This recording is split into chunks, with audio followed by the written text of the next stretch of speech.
లక్ష్మణ స్వామి తనతో పోరాటం చేస్తున్న రావణుడి కుమారుడు ఇంద్రజిత్ తలని బాణంతో ఒక్క వేటుతో వేరు చేశాడు. ఇంద్రజిత్ మరణపడిన రావణుడు ఆవేశంతో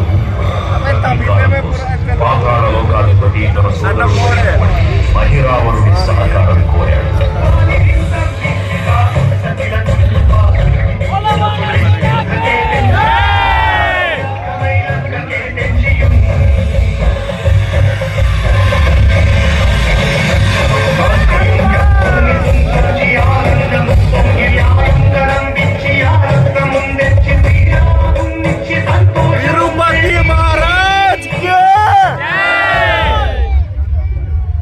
తన ప్రభువులను కాపాడుకోవడానికి వాయువేగంలో పాతాళలోకానికి చేరుకున్న ఆంజనేయ స్వామి సగం మొసలి సగం వానర రూపంలో ఉన్న వింతజీవి ముఖద్వారం వద్ద కాపలా కాస్తూ కనిపిస్తుంది.